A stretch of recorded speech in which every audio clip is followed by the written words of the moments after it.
Diolch yn fawr, Anna, am y croeso hyfryd, a braf gweld pawb eto heno. Iawn, wel, ar ôl rhoi'r teitlau i pryderu rai misoedd yn ôl, sylweddoli wedyn bod fi bach yn uchelgeisiol, a meddwl bod fi'n mynd i allu trafod holl agweddau'r Testament Newydd at ferched. Felly, mae yna gyfyngu wedi bod ers hynny, a fel ydych chi'n gweld, dwi am siarad yn benodol heno am yr hyn fedrwn ni ddysgu o'r Testament Newydd am agwedd Iesu at ferched, a hynny o'r Efengylau. Ond dwi hefyd am gydio yn rhai o'r themau, rhai o'r pynciau nes i drafod y tro dwytha, ynghylch sut mae hynny yn amlygu'r berthynas rhwng y Testament Newydd, rhwng yr Efengylau yn benodol ac Iddewiaeth. Mae yna ddigon, mae yna lawer iawn y gallen ni ddweud am lythyrau Paul wrth gwrs a thestunau eraill, ond falle mae trafodaeth ar gyfer sesiwn arall fydd hynny. Beth cyntaf i nodi wrth gwrs ydy i roi chydig o gyd-destun. Un o'r heriau mawr, fel oedden ni'n cyfeirio ato fo'n fras tro dwytha, ydy bod rhaid i ni ymdrin a thestunau a luniwyd o leia 20 mlynedd ar ôl y digwyddiadau a gysylltir a bywyd Iesu. Mae'r Efengyl gynhara, Marc, i'w dyddio o gwmpas y flwyddyn 70 siŵr o fod, a hyd yn oed os oes yna ffynonellau cyn hynny, da ni'n sicr yn sôn am rai degawdau ar ôl y digwyddiadau sydd yn bwnc canolog i'r Efengylau hynny. A fel ydych chi'n gweld yr awgrym, mae yna gonsensws ar hyn, yw bod yr Efengylau eraill, Matthew a Luc, wedi defnyddio Marc fel ffynhonnell, a mi fyswn ni'n dadlau bod Ioan hefyd wedi gwneud hynny mewn ffordd wahanol iawn. Ond mae'n golygu felly bod y broses o lunio y testunau hyn wedi mynd ymlaen yn sicr hyd at ddegawd olaf y ganrif gyntaf.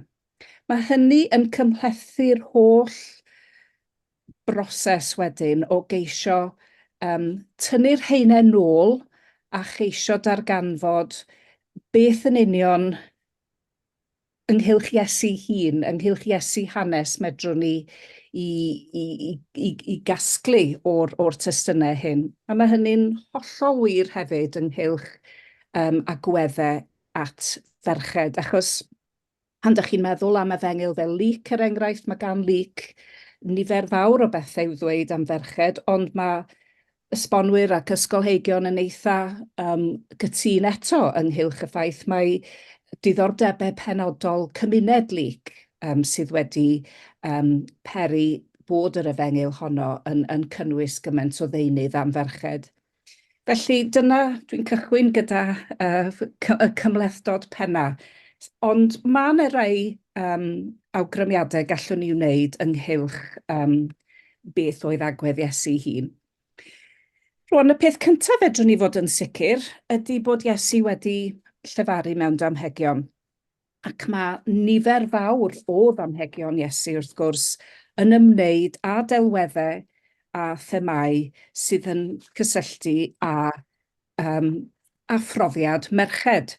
A mae rhaid i fi gyfaddau o'r dechrau bod ni'n sôn fan hyn am gymdeithas batriarchaidd. Fedrwn ni ddim anwybyddu hynny a fedrwn ni ddim esgusodi hynny chwaith. Da ni'n sôn am, os ydych chi yn gymdeithas Iddewig, neu'n gymdeithas Roegaidd, neu'n gymdeithas Rhufeinig yn y cyfnod yma, y pater ffamilias, y pennaeth y teulu, neu'r gymuned, neu'r gymdeithas, oedd y gwryw.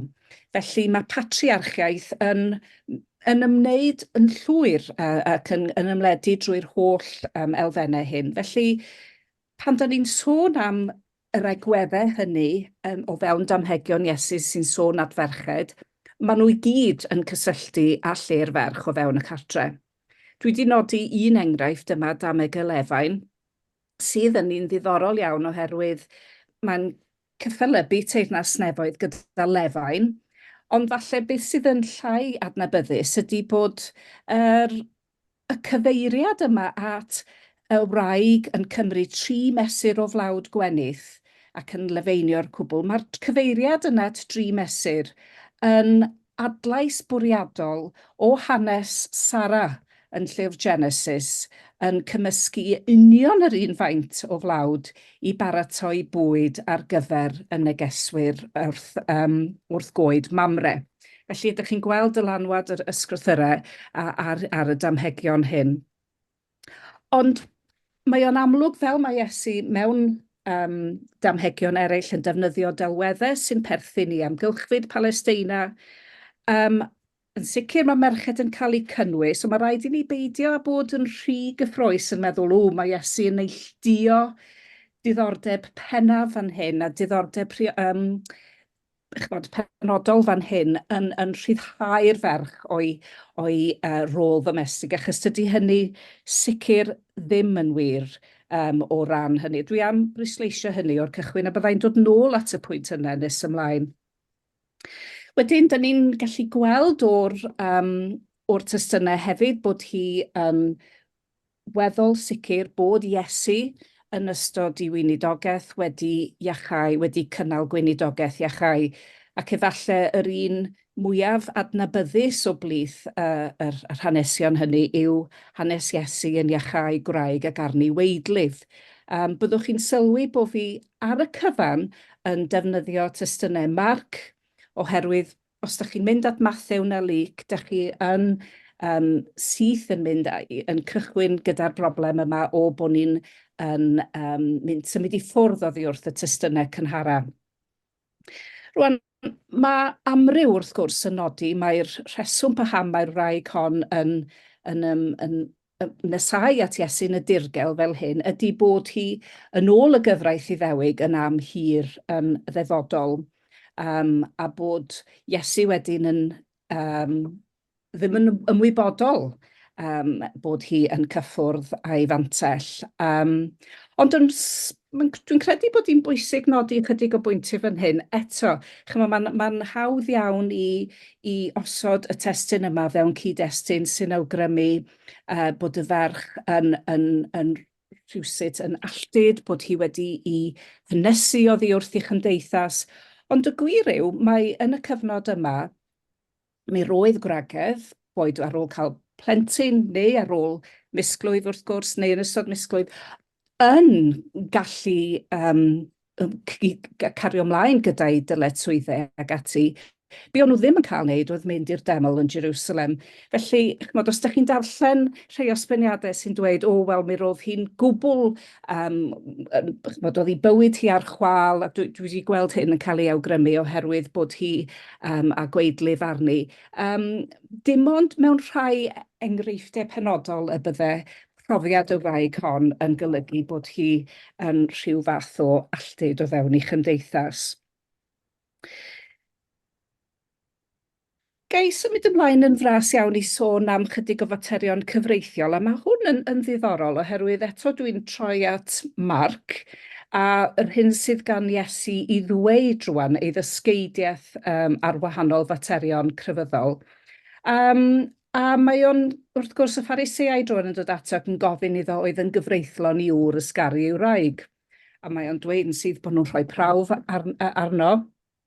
Ac wrth gwrs, mae ganddyn nhw destun digon anodd yn llyfr Deuteronomion i osod Iesu dan brawf. Beth archmynodd Moses i chwi, a dywedasant weithiau, rhoddodd Moses ganiatad i ysgrifennu llythyr ysgar a'i anfon ymaith. A mae hyn wrth gwrs yn rhan o'r traddodiadau'r dyfodau Iddewig. Ond beth sydd yn ddiddorol yma ydy bod Iesu yn ôl Marc ac yn gwbl groes i'r dehongliadau Iddewig y cyfnod yn dweud bod yn rhaid atal a gwrthod y syniad o ysgariad ar bob cyfri, oherwydd eich ystyfnigrwydd yr ysgrifennodd ef y gorchymyn hyn i chwi, pwy bynnag sy'n ysgaru ei wraig yn priodi'n arall, y mae'n godi nebu yn ei herbyn hi, ac os bydd iddi hithau ysgaru ei gŵr a phriodi'n arall, mae hi'n godi nebu. Wel, mae hwn yn gwbl eithafol, o'i gymharu ag agweddau eraill. A mae Matthew, er enghraifft, oedd yn perthyn yn llawer mwy agos i'r cyd-destun Iddewig, wedi addasu geiriau Marc i nodi amod, ond rwy fi'n dweud wrthych fod pob un sy'n ysgaru ei wraig ar wahân i achos o anffyddlondeb a'r gair yn y Groeg yn ydi pornea, ond sydd yma yn golygu godineb. A falle beth sydd yn ddiddorol yma ydy pan ydych chi'n cymharu hynny gydag agwedd Iddewon eraill yn y cyfnod, mae yna amrywiaeth barn. Mae Matthew wedi derbyn agwedd sydd yn debyg iawn i'r Rabbi Shammai, sydd hefyd yn datgan y gall dyn ysgaru wraig ar sail anffyddlondeb, ond hynny yn unig. A wedyn, yr eithaf arall ydy cydweithiwr neu cyd-athro Shammai, sef Hillel, ac mi roedd llawer iawn o ddadlau rhwng y ddau yma yn y ganrif gyntaf, yn dweud, wel, na, bod yn llacio y rheolau ac yn dweud y gall dyn ysgaru wraig, hyd yn oed os yw hi'n llosgi cinio'r gŵr. A mae Ciba, rabai arall o'r cyfnod, yn dweud, os yw gŵr yn cyfarfod â merch tlysach na'i wraig, gall ynte ysgaru ei wraig. Felly, ydych chi'n gweld bod dos na ddim unfryd barn yma ynghylch yr agwedd at ysgariad. Yma Iesu, os ydych chi'n mynd yn ôl Marc, ymhlith y mwyaf haearnaidd ynghylch ar gwestiwn ysgariad o ystyried yr rhai eraill. Byddai'n dod nôl at yr awgrym yma yn nes ymlaen. Wel, wrth gwrs, un peth sydd wedi ennill llawer o drafodaeth ymhlith pobl sy'n ysgrifennu ar y pwnc yma ydy gofyn a oedd na ferched ymhlith disgyblion Iesu. Ac un o'r adnodau, neu un o'r adrannau mwyaf diddorol ac arwyddocaol ydy rhywbeth dyn ni'n gweld yn Luc yn unig.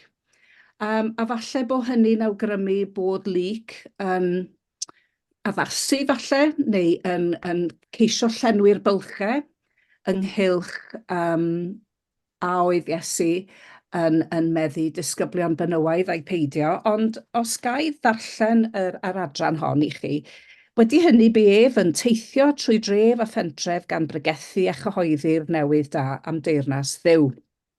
Ond mae yna ddau grŵp rwan yn cael eu henwi. Y gyntaf, y 12, ynghyd â rhai gwragedd oedd wedi eu llechau oddi wrth ysbrydion drwg ac afiechydon. Ac wrth gwrs yn ei trefn Mair a Elwyd Magdalen, yr un yr oedd 7 gythrel wedi dod allan ohoni. Sylwch, does ddim unrhyw awgrym fan hyn bod hi yn bechadures, traddodiad Cristnogol diweddarach sydd yn datgan hynny, ar sail y ffaith fod ne wraig yn y benod flaenorol wedi cael ei galw yn llawn pechod, ond di hynny ddim yn golygu Mair Magdalen oedd honno. A wedyn Joanna, gwraig Chwsa, goruchwyliwr Herod, Susanna, a llawer eraill. Mae hynny yn drawiadol. Yr awgrym ydy bod ne lu o ferched yn dilyn Iesu. Ac wrth gwrs, yr rhan o'r adran hon sydd wedi cael denu llawer iawn o sylw ydy'r syniad yn y diwedd yma, yr oedd y rhain yn gweini arnynt o'i hadnoddau eu hunain. Rwan, mae'r gair diaconeo wrth gwrs yn air sydd â amryw o wahanol lefelau o ran ystyr. Yn sicr mewn testunau eraill yn y Testament Newydd, mae'n golygu diaconeo, diaconos bod yn gweinyddu mewn ystyr grefyddol. Ond dwi'n credu yn y fan yma, mae'r ystyr ydy bod nhw yn gweini yn yr ystyr i bod nhw yn ariannu ac yn cynnal Iesu a'i ddisgyblion yr ystod i ei weinidogaeth. Felly, chydig o bwyntiau nodi, peth cyntaf ydy bod yn amlwg, bod Luc yn amlwg am bwysleisio, nad dim ond ar ddiwedd gweinidogaeth Iesu, nid yn unig yn Jerusalem ar ddiwedd ei oes yr oedd merched gydag o, ond trwy'r weinidogaeth yng Galilea hefyd. A hefyd y syniad yma fod yna ferched cyfoethog, merched cefnog, gan gynnwys, fel welwch chi, gwraig Chwsa oedd yn oruchwyliwr yn llys Herod Antipas, ac mae rhain felly yn gallu cynnal y mudiad gyda Iesu a'i ddisgyblion. Rwan, mae Marc wrth gwrs oedd, fel o'n i'n dweud gynharach, yn gynt na lyc, dim ond yn sôn am ferched yng nghyswllt diwedd oes Iesu. Ac wrth gwrs yno, mae Marc yn llawer mwy, sut fedra i ddweud, llai optimistig, llai brwdfrydig falle ynghylch rôl y ferch, y merched yn y cyswllt yma. Yn un peth, maen nhw adeg y croeshoeliad yn gorfod edrych o hirbell, a mae hyn yn gallu awgrymu bod nhw o ran yr olygfa braidd yn anweledig. Yn sicr, does ganddyn nhw ddim rôl ganolog yn hyn o beth. Ond wrth gwrs, yr awgrym yn y testun yw bod y dynion wedi dianc, wedi bod y disgyblion wedi ymadael. Yn ei plith eto, mae Mair Magdalen, mae hi wastad yn cael ei henwi gyntaf.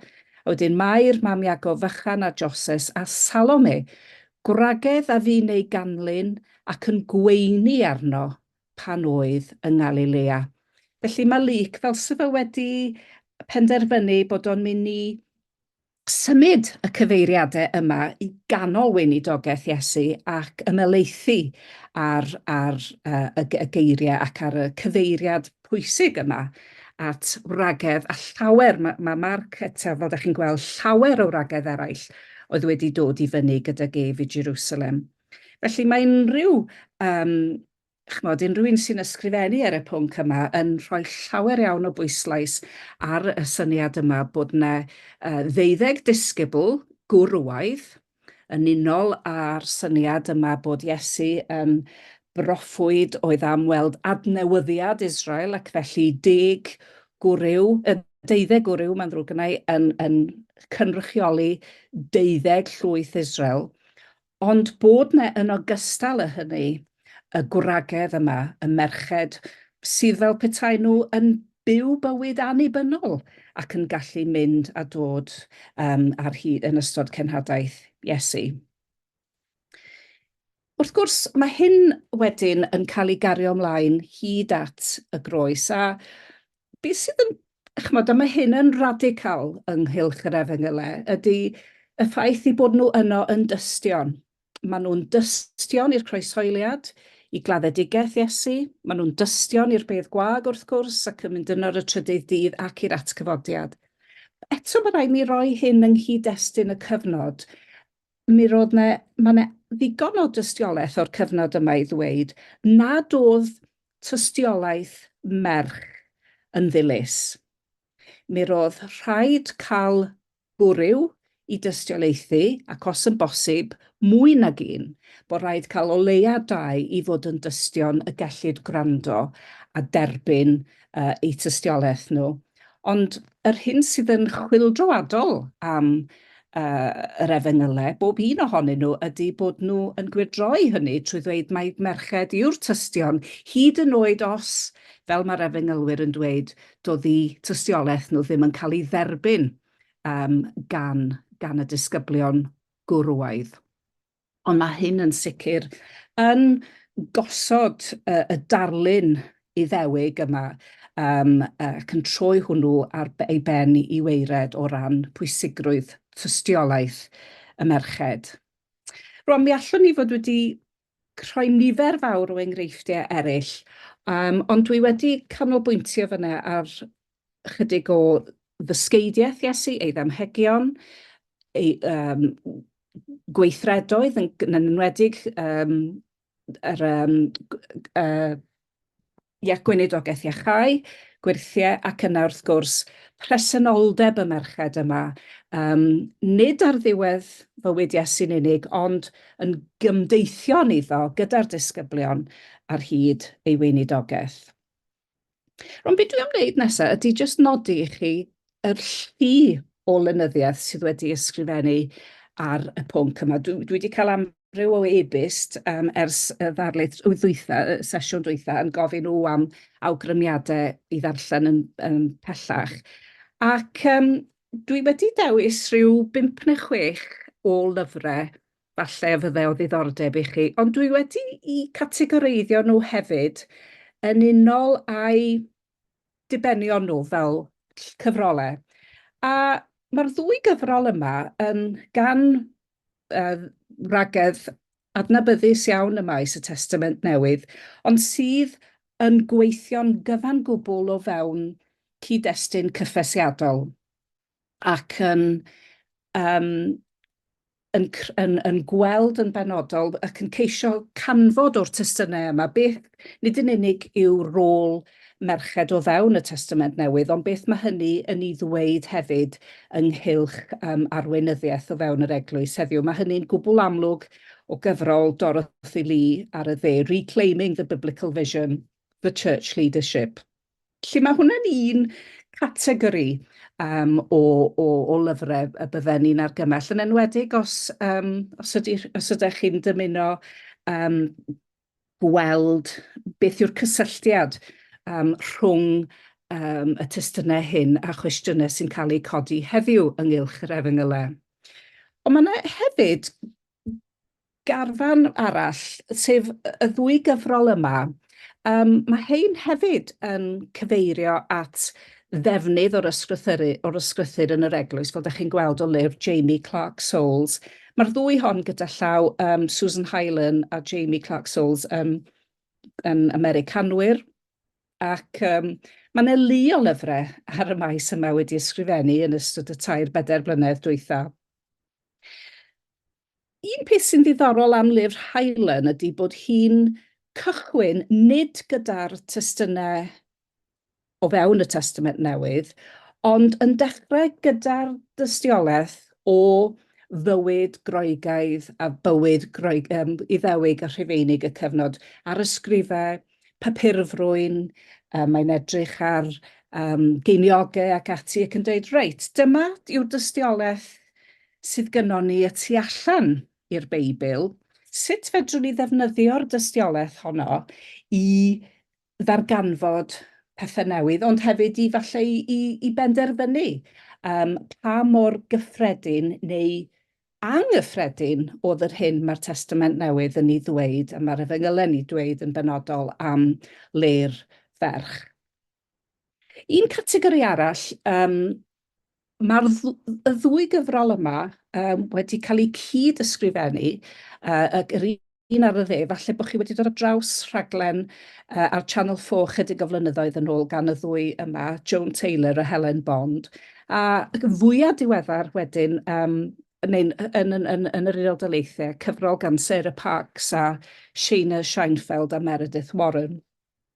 Mae'r 2 gyfrol yma yn pwysleisio o'r cychwyn cyntaf eu bod nhw'n ysgrifennu nid fel diwinyddion, ond fel haneswyr. Ac mae eu nod nhw yn enwedig y gyfrol ar y chwith yw gosod Iesu a gosod yr Efengylau a merched Cristnogol o fewn i cyd-destun Iddewig, Jewish and Christian women in the ancient Mediterranean. Felly mae yna ddigon o ddewis fyna o ran cyfrolau, ond dwi am dynnu'ch sylw chi at y gyfrol yma, llyfr nes i ddarllen dros wyliau Nadolig, a dyma chi lyfr hollol anhygoel, cwbl chwyldroadol a pryfoclyd tu hwnt. Mae'r teitl yn dweud hynny yn glir. Good Book, How White Evangelicals Save the Bible to Save Themselves. A beth mae Jill Hicks Keaton yn ei wneud ydy edrych ar y dystiolaeth, nid yn unig yn yr Efengylau, ond yn llythyrau Paul hefyd, ac yn ceisio gweld sut mae esbonwyr ceidwadol i naws yn ceisio gwyngalchu a cheisio achub y Testament Newydd o unrhyw awgrym bod yna ryw amheuaeth ynghylch agwedd Iesu neu agwedd Paul tuag at ferched. A mae hi'n galw agwedd efengylwyr ceidwadol iawn yn yr Unol Daleithiau fel the business of Bible benevolence. Hynny yw, credu bod y Beibl yn gwbl bositif tuag at nid yn unig merched, ond pynciau digon astrus eraill fel caethwasiaeth ac ati. Ac mae hi'n dweud hyn, for Bible redeemers, God's revelation in the New Testament fixes any problem. It is a new era, an era with a solution to sin. Hynny yw, mae hi'n gweld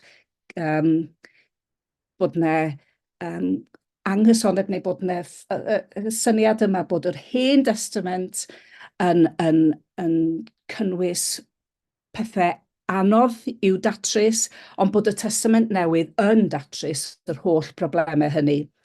A beth mae hi'n ei ddweud? Well, Jesus fixes the problem.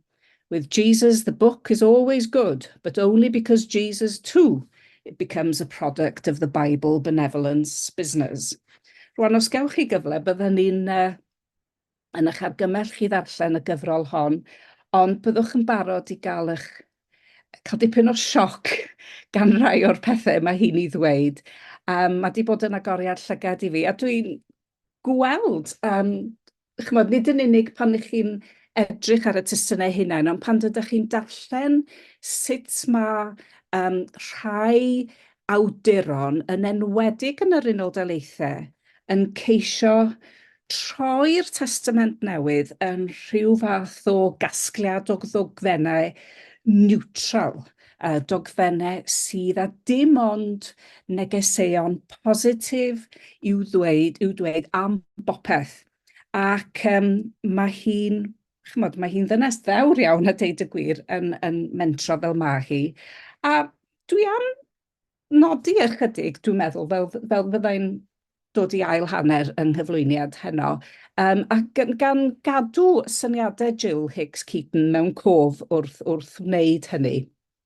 A dwi am fynd ymlaen felly i nodi'r fath o lyfrau mae hi i beirniadu nhw. Ydrwchwch ar yr un yn y canol, er enghraifft, gan Sarah Bessie. Jesus the Feminist. A wedyn, dwi'n yn gwybod os ydych chi'n gallu gweld yn glir, ond mae'r is-teitl yn dweud Exploring God's Radical Notion that Women are People Too. Rwan, mae hynny yn rhyw fath o awgrymu bod Iesu wedi dod i chwildroi cymdeithas oedd yn gwbl wrth ffeministaidd, yn wrth ferched. A'r cyfrol arall hefyd ysgrifenwyd, cyn cyfrol Sarah Bessie gan Leonard Swidler. What the Gospels reveal about his revolutionary perspective. Eto, yr un teitl, Jesus was a feminist. Rwan, beth mae llyfr Jill Hicks Keaton wedi wneud i mi feddwl ydy, wel, a fedrwn ni mewn gwirionedd alw Iesu yn feminist.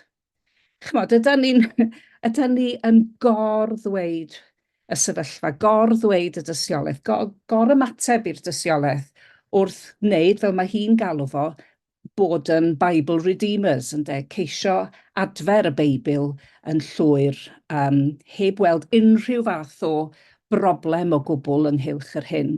A dwi eisiau nodi un enghraifft, dwi wedi bod yn gweithio gyda'r y dyfyniad yma ers dipyn o amser wrth ddysgu myfyrwyr yn y brifysgol, ac yn gofyn iddyn nhw feddwl pa mor ddilys yw'r asesiad yma o agwedd Iesu at ferched. Mae'n dod o gyfrol Rank y Bible Dictionary, a mae'r awdur, Ben Witherington, y trydydd, yn awdur toreithiog. Mae o'n ysgrifennu llu o lyfrau ac yn ysgolhaig uchel i barch. Ond mae gennau broblem hefo'r ffordd mae o'n dyfynnu ac yn diffinio agwedd Iesu at ferched. Mae'n dweud hyn, diwylliant Iddewig Palestina oedd un o'r diwylliannau mwyaf patriarchaidd yn yr ardaloedd o amgylch y môr canoldir. Doedd o gyda llaw ddim yn cynnig unrhyw dystiolaeth i gadarnhau neu i gefnogi hynny. A wedyn mae'n mynd mlaen i ddweud, dim ond yn eich cartref ac yng nghyswllt ei theulu y gallai'r ferch rhyw rôl o bwys mewn iddewiaeth gynnar. Wedyn mae'n mynd mlaen i ddweud, cyn cyfnod Iesu, nid oedd unrhyw dystiolaeth y gallai merched Iddewig fod yn ddisgyblion i athro amlwg a theithio yn ei gwmni. Ni allent ychwaith gynnig hyfforddiant i unrhyw un ag eithrio plant. Mewn amgylchiadau sylwch caethiwys fel y rhai hyn, yr oedd perthynas Iesu a merched yn radical dros ben.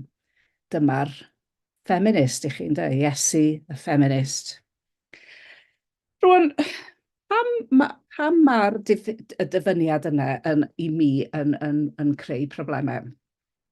Wel, am y rheswm bod awduron fel Ben Witherington yn dethol rhai adrannau neu rhai testunau penodol wrth drafod beth oedd agwedd Iddewon at y ferch yn y cyfnod yma. A dwi am nodi i chi rhai sydd yn cael ei dyfynnu dro ar ôl tro mwyn pwysleisio mai ffeminist oedd Iesu. Maen nhw'n dweud, sylwch mor wrth chwildroadol oedd geiriau Iesu o'i cymharu â geiriau fel hyn. A dyma fi yn mynd i ddyfynnu i chi rwan. Mae'r Iddew, meddai Toseffta, sef testun Iddewig, yn codi bob bore ac yn diolch i Dduw am beidio i greu yn bagan, yn ffwl, yn ferch nac ychwaith yn ffwl. Wedyn mae yna destun Iddewig arall, hefyd yn cael ei dyfynnu'n aml wrth mwyn gwrthgyferbynnu agwedd Iesu ag agwedd Iddewon i gyfnod ac yn dweud 4 nodwedd sydd yn perthyn i bob merch. Maent bob amser yn trochwantu am fwyd, maent yn hoff o glebran a ma'n siarad, maent yn greaduried diog, maen nhw'n cenfi geni wrth ei gilydd.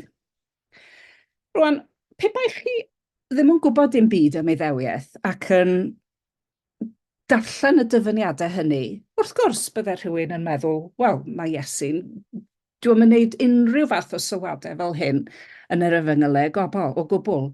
Ac felly, mae o mewn cyd-destun felly yn ymddangos fel rhywun sydd yn mynd allan o'i ffordd i groesawu ac i gymeradwyo y ferch a'i statws o fewn cymdeithas.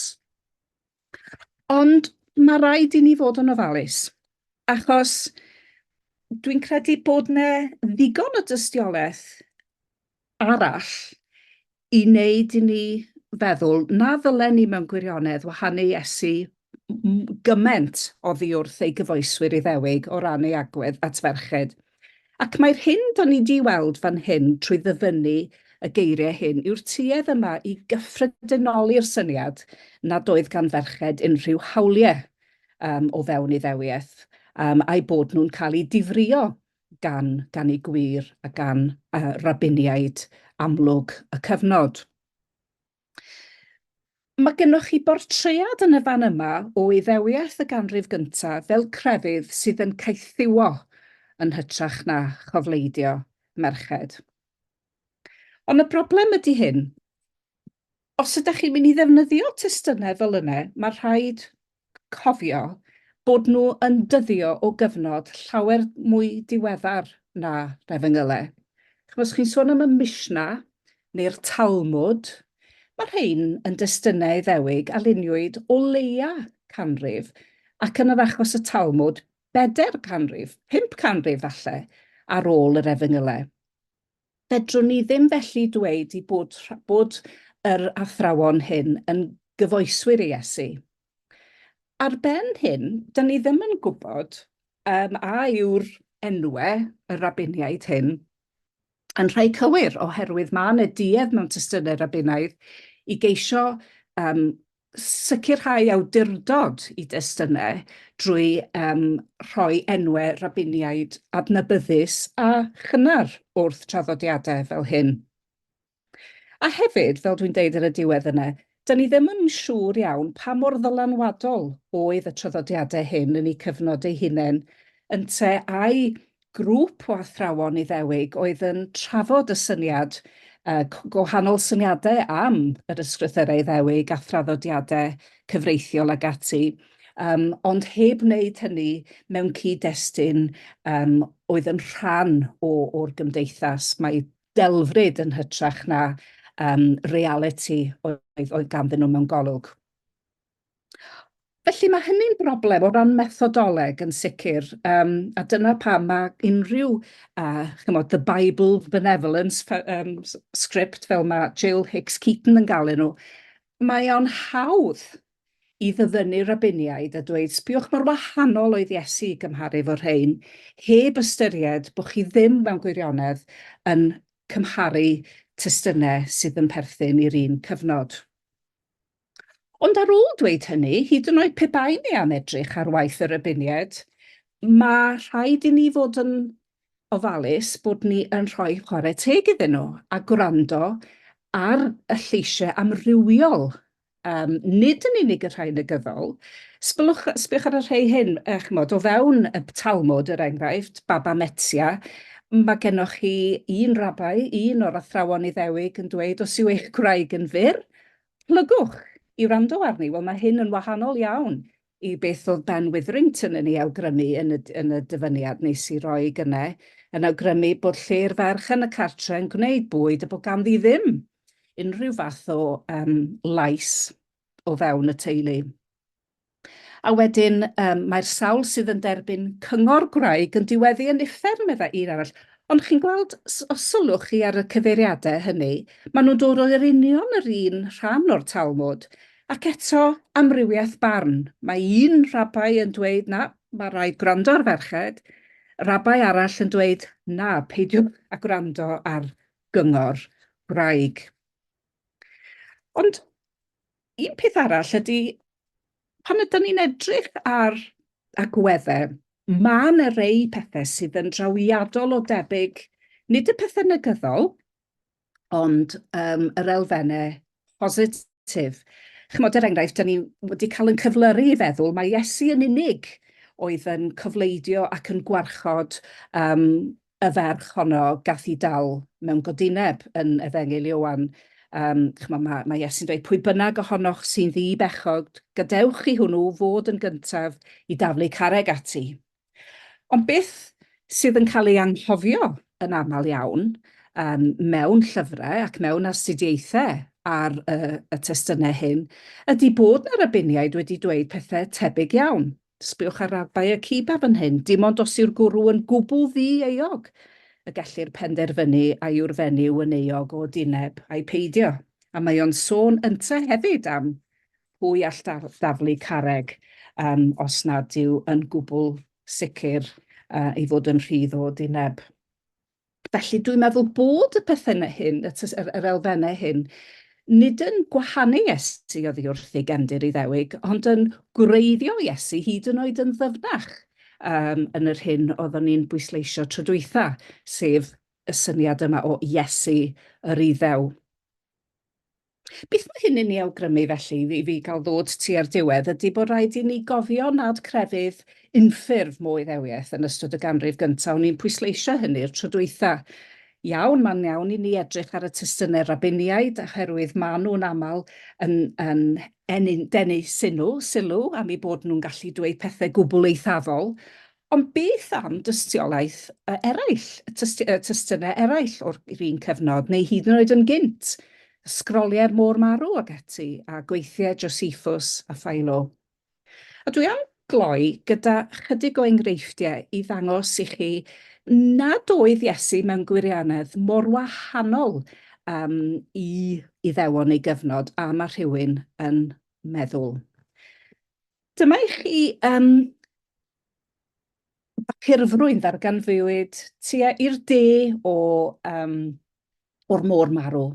A oedd hyn yn fuan ar ôl dinistyr y deml yn Jerusalem, ac oedd amryw o bobl ar chwal, ac yn eu plith nhw, mi roedd yna wraig o'r enw Babatha i ddewes, a mi ddarganfuwyd i bag hi, i bag lleder hi, lawr yn yr anialwch. Ac mae'r bag yma'n cynnwys dogfennau anhygoel, achos mae ddogfennau priodas yn o'r cytwfa, sydd yn dangos yn glir bod gan y wraig hon hawliau o fewn priodas, ac os oedd gŵr yn ei hysgaru hi, mi roedd hi yn gallu cadw eiddo ac a thir. Ond hyd yn oed yn fwy anhygoel ydy bod yna ddogfennau yn y satiol yma yn dangos bod y wraig hon wedi rhoi benthyciad i'w gŵr, wedi benthyg arian i Juda i hael ŵr i brynu tir.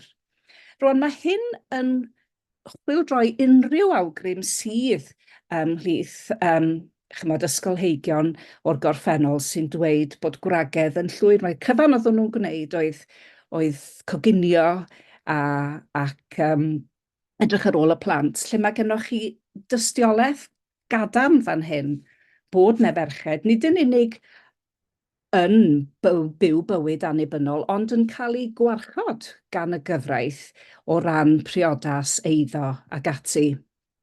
Rwan un enghraifft arall, chymod, o'n i'n sôn gynnau bod yna amryw yn canlyn Iesu, amryw o ferched yn canlyn Iesu. Ac chymod, os ydych chi'n edrych ar rhai o'r ysgrifau sy'n dod allan o'r adain fwy cydwadol, maen nhw'n dweud, eto, mae roedd Iesu mor unigryw bod o wedi cael merched yn ei ganlyn o. Dydy hynny ddim yn wir. Mae yna ddigon o dystiolaeth gan haneswyr y cyfnod bod gwragedd yn dilyn pobl oedd yn credu bod nhw'n broffwydi neu yn ffigurau meseianaidd. Os ydych chi'r y trydydd pwynt sydd gynnau ar y daflen, ar y sleid yma, mae'n dweud bod yna 6,000 o ddynion gwragedd a phlant wedi dilyn proffwyd charismataidd i'r deml yn y flwyddyn 70. Mae Josephus, yr hanesydd, yn dweud hynny wrthon ni yn ei gofnod o'r rhyfel Iddewig. Amryw o'r dogfennau o'r cyfnod yn awgrymu bod merched wir yn gallu, nid yn unig canlyn, athro neu broffwyd Iddewig, a mewn rhai achosion yn eu cynnal nhw yn ariannol hefyd. A'r enghraifft ola ydy'r enghraifft yma. Mae yna amryw o gerrig beddau wedi cael ei darganfod ym Mhalesteina, ond hefyd y tu allan yn y diaspora, yn awgrymu bod yna ferched yn arweinwyr y synagog. Dyma i chi un a ddarganfuwyd yn Smyrna, yn Hwrci, yn Asia Leiaf, chydig yn hwyrach na'r cyfnod, ond ddim lot, dechrau'r ail ganrif. A da ni'n clywed yma am Rwffina, Iddewes, arweinydd y synagog, a adeiladodd y bedd hwn ar gyfer ei chaeth weision. Rwan, mae yna lot o drafod fel y gallwch chi ddychmygu ar beth mae'n ei olygu i fod yn arweinydd synagog. Efallai nad oedd hi yn arwain gwasanaeth, bod hi ddim falle ond yn sicr, hi yw'r un sydd â rheolaeth weinyddol dros y weithgareddau'r synagog yn y cyfnod yma. A mae yna lu o enghreifftiau eraill y gallen ni fod yn cyfeirio atyn nhw. Wedyn, i gloi felly, jyst i ddweud, falle bod ni yn gor-ddramatig ac yn or-ddweud wrth ddweud bod agweddau Iesu at ferched yn chwyldroadol. Yn enwedig, falle os da ni'n cofio o ran y damhegion, mae dyletswyddau digon traddodiadol sy'n cael ei darlunio ganddo. Sicr dydy o ddim yn protestio yn erbyn dyfodau purdeb Iddewig, pan mae'r wraig a gweidlif arni yn cyffwrdd a'i fantell. Na, does dim sôn am burdeb yno, ond yn hytrach clodfori i ffydd hi. Ac efallai ddylen ni fod dipyn bach yn traed mwy ar y ddaear yn dweud, nid ffeminist, mo Iesu mewn gwirionedd, achos mi roedd yr holl bethau oedd yn digwydd yn y cyfnod yn fater o fyw o fewn y cymdeithas patriarchaidd yma, ac nad oedd o ddim mwy na'i gyfoeswyr Iddewig yn chwilio ac yn trafod cydraddoldeb rhywiol yn meddwl. Ond beth dwi'n credu sydd wedi dod i'r golwg yn ystod y blynyddoedd diwethaf yma yw dydy hyn ddim yn gosod Iesu ar wahân i'w gyfoeswyr, ond ei osod yn gwbl gadarn o fewn cyd-destun a phrydd Iddewig y cyfnod. Diolch yn fawr.